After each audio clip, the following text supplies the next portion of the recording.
দর্শক আমন্ত্রণ সকাল ৯টা নিউজে, সাথে আছি আমি তাসলিমা তিথি।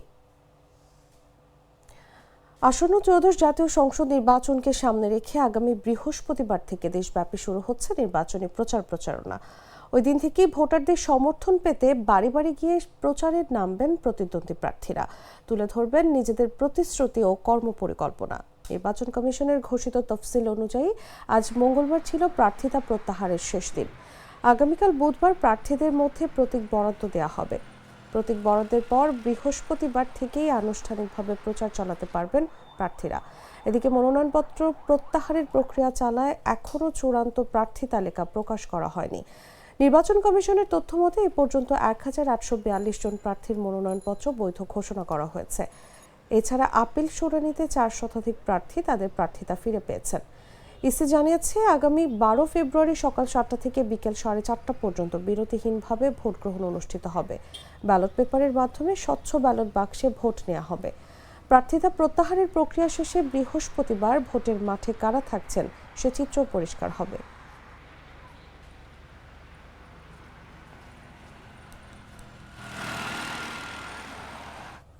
জাতীয় সংসদ নির্বাচনে না ভোটের ধারণা নতুন না হলেও আসন্ন ত্রয়োদশ নির্বাচনে এর প্রয়োগ হচ্ছে ভিন্নভাবে। নির্বাচন কমিশন এবার হাইব্রিড নো ভোট নামে একটি নতুন পদ্ধতি চালু করেছে, যেখানে কেবলমাত্র একক প্রার্থী থাকা আসনগুলোতে ব্যালট পেপারে না ভোটের সুযোগ থাকবে। বিনা প্রতিদ্বন্দ্বিতায় জয় ঠেকানো এবং ভোটের চূড়ান্ত সিদ্ধান্ত জনগণের হাতে রাখার জন্যই এমন উদ্যোগ বলছে সরকার। বিস্তারিত জাগো ডেস্ক রিপোর্টে। জাতীয় সংসদ নির্বাচনে না ভোটের ধারণা নতুন নয়, তবে আসন্ন ত্রয়োদশ নির্বাচনে এই না ভোটের প্রয়োগ হবে ভিন্ন। এবার নির্বাচন কমিশন যে প্রক্রিয়ায় না ভোট চালু করেছে সেটিকে বলা হচ্ছে হাইব্রিড নো ভোট। ২০০৮ সালের নবম জাতীয় সংসদ নির্বাচনে না ভোটের বিধান চালু হয়েছিল প্রথমবারের মতো। পরের বছর আওয়ামী লীগ সরকারের আমলে সে না ভোটের বিধান নির্বাচন থেকে বাদ দিয়ে দেয়, যে কারণে বিএনপি জামায়াত জোটের অংশগ্রহণ ছাড়া ২০১৪ সালের ৫ই জানুয়ারি যে নির্বাচন অনুষ্ঠিত হয় সেই নির্বাচনে অর্ধেকের বেশি অর্থাৎ ১৫৩ আসনে আওয়ামী লীগের জোটের প্রার্থীরা বিনা প্রতিদ্বন্দ্বিতায় জয় পায়। নির্বাচন বিশ্লেষকরা বলছেন আওয়ামী লীগ সরকার ক্ষমতায় এসে ২০০৯ সালে না ভোটের বিধান যদি বাতিল না করত, তাহলে ২০১৪ সালের নির্বাচন বিনা প্রতিদ্বন্দ্বিতার ভোট হতো না। ২০২৪ সালে গণ অভ্যুত্থানে আওয়ামী লীগ ক্ষমতাচ্যুত হওয়ার পর অন্তর্বর্তীকালীন সরকারের সংস্কার কমিশন না ভোট বিধান চালুর প্রস্তাব দেয় সরকারের কাছে। আমরা মনে করি যে বাস্তবায়ন প্রক্রিয়ার ক্ষেত্রে প্রধান এবং মৌলিক দায়িত্বটা, প্রাথমিক দায়িত্বটা রাজনৈতিক নেতৃবৃন্দের আপনাদের মধ্যে আলাপ আলোচনার মধ্য দিয়েই আমরা বিশ্বাস করি যে সমস্ত বিষয়ে আপনারা একমত হয়েছেন সেগুলো বাস্তবায়নের পথ আপনারা তৈরি করতে পারবেন এবং সেখানে জাতীয় ঐকমত্য কমিশন আনুষ্ঠানিক এবং অনানুষ্ঠানিকভাবে অনুঘটকের কাজ করবে। তবে এএমএম নাসির উদ্দিনের নির্বাচন কমিশন না ভোটের বিধান ফিরিয়ে আনলেও সেটি সব আসনের জন্য প্রযোজ্য হচ্ছে না এবারের নির্বাচনে। এবার এই না ভোট ফিরেছে একটু অন্যরকম ভাবে।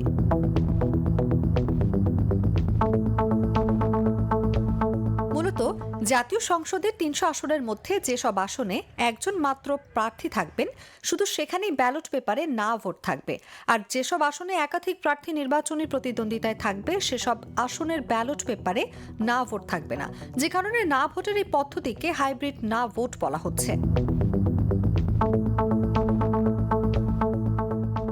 নির্বাচনে বিনা প্রতিদ্বন্দ্বিতায় জয়ী হওয়া ঠেকাতেই এই পদ্ধতি নির্বাচন কমিশন এই হাইব্রিড নো ভোটের পদ্ধতি চালু করেছে। অর্থাৎ একটি আসনে একজন প্রার্থী মানে তিনিই জয়ী হবেন এমনটি নয়, সেই ভোটের সিদ্ধান্ত থাকবে জনগণের হাতে। নিউজ ডেস্ক, জাগো নিউজ। আগামী ১২ ফেব্রুয়ারির জাতীয় সংসদ নির্বাচনকে সামনে রেখে দীর্ঘ ১৭ বছর পর ক্ষমতায় ফেরার স্বপ্ন দেখছে বিএনপি। কিন্তু নির্বাচনের ঠিক আগ মুহূর্তে দলটির ভেতরেই বড় চ্যালেঞ্জ হয়ে দাঁড়িয়েছে বিদ্রোহী প্রার্থীদের সংকট। প্রায় ৪০টির বেশি আসনে অর্ধশতাধিক বিদ্রোহী প্রার্থী মাঠে থাকায় অস্বস্তিতে পড়েছে দলীয় হাইকমান্ড। এর মধ্যে আবার ঋণ খেলাপি ও দ্বৈত নাগরিকত্বের অভিযোগে ৩ গুরুত্বপূর্ণ আসনে বিএনপির প্রার্থীদের মনোনয়ন বাতিল করেছে নির্বাচন কমিশন। সময় গড়িয়ে যাচ্ছে কিন্তু বিদ্রোহ পুরোপুরি থামেনি। এ অবস্থায় পরিস্থিতি সামাল দিতে কতটা সফল হবে বিএনপি, সেটাই এখন বড় প্রশ্ন। বিস্তারিত তুষার ইসলামের রিপোর্টে। এইরকম দেখায় আপনাদের। আমি যদি না বলি এখান থেকে বাইরে যেতে পারবেন না স্যার। আগামী 12ই ফেব্রুয়ারি ত্রয়োদশ জাতীয় সংসদ নির্বাচন। প্রচারণার ঢোল শিগগিরই পুরো দমে বাজবে। দীর্ঘ 17 বছর পর ক্ষমতায় ফেরার স্বপ্নে মাঠে নামছে বিএনপি। অনেকের চোখে এবার তারাই ফেভারিট। কিন্তু ঠিক এই মুহূর্তেই দলটির ভেতরে জন্ম নিয়েছে এক অদৃশ্য কিন্তু ভয়ঙ্কর লড়াই, বিদ্রোহী প্রার্থীদের যুদ্ধ। দলীয় সিদ্ধান্ত অমান্য করে এখনো প্রায় 40টি আসনে অর্ধশতাধিক বিদ্রোহী প্রার্থী ভোটের মাঠে অবস্থান করছেন। রুমিন ফারহানা, হাসান মামুনদের মতো পরিচিত মুখগুলো সরে না দাঁড়ানোয় অস্বস্তি বেড়েই চলেছে। এরই মাঝে মরার উপর খাড়ার ঘা হয়ে দাঁড়িয়েছে কুমিল্লা 4, কুমিল্লা 10 ও চট্টগ্রাম 2 আসনে বিএনপির গুরুত্বপূর্ণ 3 প্রার্থীর মনোনয়ন বাতিল করেছে নির্বাচন কমিশন। কারণ ঋণখেলাপি ও দ্বৈত নাগরিকত্ব। তফসিল ঘোষণার পর আসন ভিত্তিক প্রার্থী তালিকা প্রকাশ করতেই শুরু হয় বিদ্রোহ। দলীয় তথ্য মতে 52টি আসনে 91 জন বিদ্রোহী মনোনয়নপত্র জমা দেন। এমনকি 30 ডিসেম্বর সাবেক চেয়ারপারসন খালেদা জিয়ার মৃত্যুর দিনও 10 নেতাকে বহিষ্কার করা হয়। তাতেও থামেনি বিদ্রোহ। শেষ পর্যন্ত সরাসরি মাঠে নামতে হয় তারেক রহমানকে। তার আশ্বাসে অন্তত 10 জন সরে দাঁড়ালেও যুদ্ধ এখনো শেষ হয়নি। বিএনপি বলছে বিদ্রোহীরা ফ্যাক্টর হবে না। আবার বাতিল হওয়া 3 আসনে উচ্চ আদালতে আইনি লড়াইয়ের প্রস্তুতিও চলছে। ব্যারিস্টার রুহুল কুদ্দুস কাজলের ভাষায় আইনি পথ এখনো খোলা। এখন দেখার বিষয়, একাধিকবার রাষ্ট্র ক্ষমতায় থাকা দলটি নির্বাচন পূর্ববর্তী সময়ে কিভাবে এবং কেমন করে এই পরিস্থিতি সামাল দেয়। তুষার ইসলাম, জাগো নিউজ। দুধার চকলেটে একাকার হয়ে ওঠা প্রাণ লেয়ার সম্পর্কের মিষ্টি ম্যাজিক। রাজধানীতে বাড়ি ভাড়া বাড়ানো নিয়ে বাড়িওয়ালা ও ভাড়াটিয়ার দ্বন্দ্ব নতুন কিছু নয়। ইচ্ছেমতো ভাড়া বৃদ্ধি, নিরাপত্তার অভাব আর চুক্তি সংক্রান্ত জটিলতায় ভোগেন অসংখ্য ভাড়াটিয়া। এই পরিস্থিতিতে ভাড়াটিয়ার অধিকার সুরক্ষায় নতুন নির্দেশিকা জারি করেছে ঢাকা উত্তর সিটি কর্পোরেশন। নির্দেশিকায় 2 বছরের আগে ভাড়া না বাড়ানো, নির্দিষ্ট সময়ে ভাড়া পরিশোধ এবং নিরাপত্তা নিশ্চিত করার মতো একাধিক গুরুত্বপূর্ণ বিষয় উল্লেখ করা হয়েছে। পাশাপাশি বাড়িওয়ালা ও ভাড়াটিয়া উভয় পক্ষের দায়িত্ব ও করণীয় স্পষ্ট করে বলা হয়েছে। বিস্তারিত ডেস্ক রিপোর্টে। রাজধানী ঢাকায় বাড়িওয়ালার ভাড়াটিয়াদের দ্বন্দ্ব নতুন কিছু নয়। ভাড়া বৃদ্ধি, চুক্তি সংক্রান্ত দ্বন্দ্ব সহ বাসস্থানের নিরাপত্তা নিয়ে নানা ধরনের সংঘাত শহরের জীবনযাত্রাকে প্রভাবিত করছে প্রতিনিয়ত, যা অনেকের জন্য বড় মাথা ব্যথার কারণ। এবার ভাড়াটিয়ার অধিকার সুরক্ষা এবং ভাড়া সংক্রান্ত হয়রানি কমাতে নতুন নির্দেশিকা প্রকাশ করেছে ঢাকা উত্তর সিটি কর্পোরেশন, যেখানে 2 বছর আগে বাড়ি ভাড়া বাড়ানো যাবে না, শর্ত সাপেক্ষে ছাদের ও মূল গেটের চাবি দেয়া সহ বেশ কিছু নির্দেশনা দিয়েছে সংস্থাটি। নির্দেশিকায় বলা হয়, বাড়ির মালিক অবশ্যই তার বাড়িটি বসবাসের উপযোগী করে রাখবেন। বাড়িতে ইউটিলিটি সার্ভিসের নিরবিচ্ছিন্ন সংযোগ, দৈনিক গৃহস্থালী বর্জ্য সংগ্রহ সহ অন্যান্য সুবিধা নিশ্চিত করতে হবে। কোনো ব্যত্যয় বা সমস্যা হলে ভাড়াটিয়া বাড়িওয়ালাকে জানাবে এবং বাড়িওয়ালা দ্রুত সমাধান করবে। বাড়িওয়ালা ও ভাড়াটিয়া বাড়ির ছাদ, বারান্দা ও সামনের উন্মুক্ত স্থানে সবুজায়ন করবেন। অগ্নিকাণ্ড বা ভূমিকম্প সহ বিভিন্ন ঝুঁকি বিবেচনায় নিরাপত্তার স্বার্থে বাড়িওয়ালা প্রত্যেক ভাড়াটিয়াকে ছাদ ও মূল গেটের চাবি শতভাগ দেবেন। ভাড়াটিয়া প্রতি মাসের 10 তারিখের মধ্যে বাড়িওয়ালাকে ভাড়া দেবেন। বাড়িওয়ালা প্রতি মাসে ভাড়ার নির্দিষ্ট রসিদ দেবেন এবং ভাড়াটিয়া ভাড়া দেওয়ার সময় স্বাক্ষরযুক্ত লিখিত রসিদ সংগ্রহ করবেন। ভাড়াটিয়ার যে কোনো সময় প্রবেশাধিকার সংরক্ষিত থাকবে। নিরাপত্তা বা শৃঙ্খলা নিশ্চিত করতে বাড়িওয়ালা কোনো পদক্ষেপ নিলে ভাড়াটিয়াকে জানাবেন এবং বাস্তবায়নের আগে সম্মতি নেবেন। দ্বিপাক্ষিক চুক্তি আলোচনায় যুক্তিসঙ্গত সমাধান করতে হবে। মানসম্মত ভাড়া কার্যকর হওয়ার তারিখ থেকে 2 বছর পর্যন্ত বলবৎ থাকবে। 2 বছরের আগে কোনো অবস্থাতে ভাড়া বাড়ানো যাবে না। 2 বছর পর মানসম্মত বা দ্বিপাক্ষিক আলোচনার মাধ্যমে ভাড়ার পরিবর্তন করা যাবে। ভাড়া বাড়ানোর সময় হবে জুন-জুলাই। নির্দিষ্ট সময়ে ভাড়া দিতে ব্যর্থ হলে বাড়িওয়ালা আগে মৌখিক সতর্ক করবেন ও তাগাদা দেবেন। তাতেও ভাড়া না দিলে সময়সীমা বেঁধে 2 মাসের মধ্যে বাড়ি ছাড়া লিখিত সতর্কতামূলক নোটিশ দেবেন এবং পূর্ব স্বাক্ষরিত চুক্তি বাতিল করে উচ্ছেদ করতে পারবেন। আবাসিক ভবনের ক্ষেত্রে ভাড়া চুক্তি বাতিল করতে হলে 2 মাসের নোটিশে উভয় পক্ষ চুক্তি বাতিল করতে পারবেন। মানসম্মত ভাড়া নির্ধারণ ও বার্ষিক ভাড়া বৃদ্ধির পরিমাণ সংশ্লিষ্ট এলাকার বাড়ি ভাড়ার বাজার মূল্যের 15% বেশি হবে না। বাড়ি ভাড়া নেওয়ার সময় 1 থেকে 3 মাসের বেশি অগ্রিম ভাড়া নেওয়া যাবে না। বাড়িওয়ালার সঙ্গে লিখিত চুক্তিতে কোনো শর্তে ভাড়া, করণীয় কি, চুক্তিপত্রে ভাড়া বাড়ানো, অগ্রিম জমা, কখন বাড়ি ছাড়বেন এসব স্পষ্টভাবে উল্লেখ থাকতে হবে।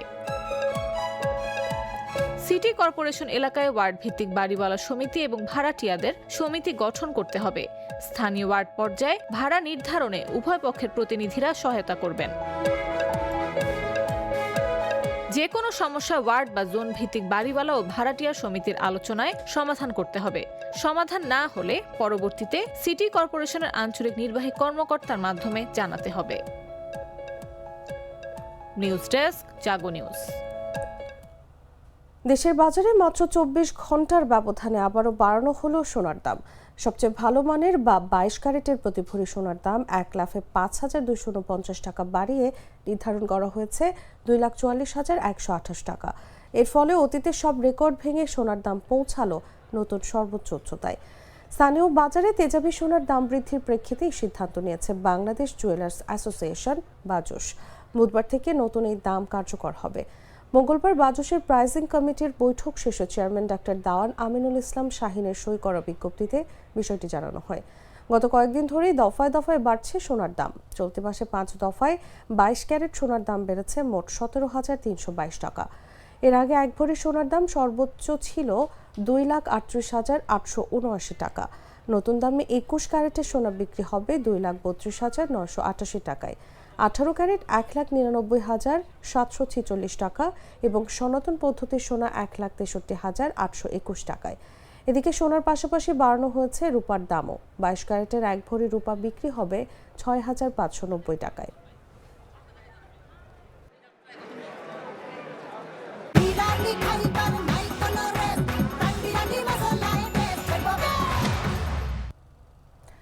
নিরাপত্তাজনিত সতর্কতার অংশ হিসেবে বাংলাদেশে কর্মরত ভারতীয় কূটনীতিক ও কর্মকর্তাদের পরিবারের সদস্যদের সাময়িকভাবে দেশে ফেরানোর সিদ্ধান্ত নিয়েছে ভারত সরকার। তবে ঢাকার হাইকমিশন এবং বাইরের অন্যান্য মিশনগুলো খোলা এবং কার্যকর থাকবে। মঙ্গলবার রাতে ভারতীয় পররাষ্ট্র মন্ত্রণালয়ের একটি সূত্র এই তথ্য নিশ্চিত করে। সূত্র জানায় 5 আগস্ট বাংলাদেশের শাসন ব্যবস্থা পরিবর্তনের পর থেকে বাংলাদেশ এবং ভারতের সম্পর্কের মাঝে মধ্যে উত্তেজনা দেখা দেয়। এছাড়াও ইন্ডিয়ান প্রিমিয়ার লিগ সম্প্রচার নিষিদ্ধ করে তার খেলোয়াড়দের নিরাপত্তার উদ্বেগ উত্থাপন করে বাংলাদেশ। এদের নিরাপত্তা পরিস্থিতির পরিপ্রেক্ষিতে সতর্কতামূলক ব্যবস্থা হিসেবে আমরা মিশন এবং পোস্টগুলিতে কর্মরত কর্মকর্তাদের পরিবারবর্গকে ভারতে ফিরে যাওয়ার পরামর্শ দিয়েছি। তবে এই সিদ্ধান্তের ফলে বাংলাদেশে ভারতের কূটনৈতিক কার্যক্রমে কোনো ব্যাঘাত ঘটবে না বলে জানিয়েছে ওই সূত্র।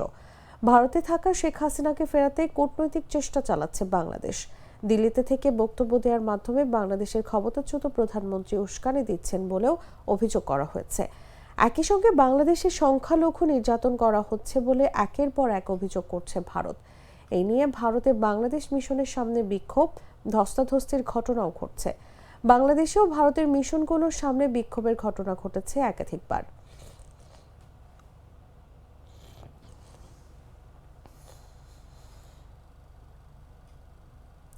সংবাদ শেষ করব খেলার খবর জানিয়ে।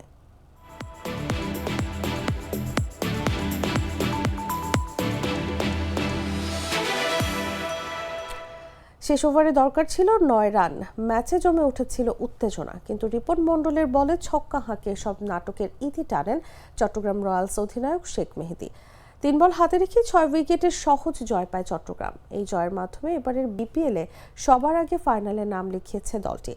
কোয়ালিফায়ার হেরে গেলেও রাজশাহী ওয়ারিয়র্স পাবে আরেকটি সুযোগ। দ্বিতীয় কোয়ালিফায়ারে তাদের প্রতিপক্ষ সিলেট টাইটান্স।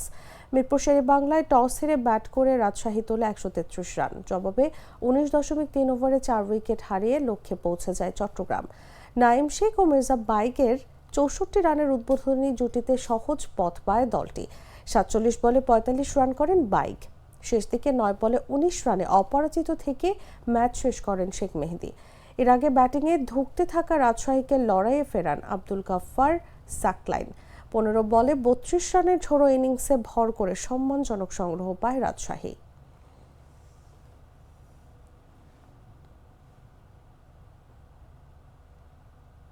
দর্শক, এই ছিল এখনকার মতো। এরপর দেখবেন বেলা 11টার সংবাদ। প্রতি মুহূর্তে সর্বশেষ খবর জানতে ভিজিট করুন jagonews24.com। ফলো করুন আমাদের ভেরিফাইড ফেসবুক পেজ এবং সাবস্ক্রাইব করুন জাগো নিউজের ইউটিউব চ্যানেল। ধন্যবাদ সবাইকে।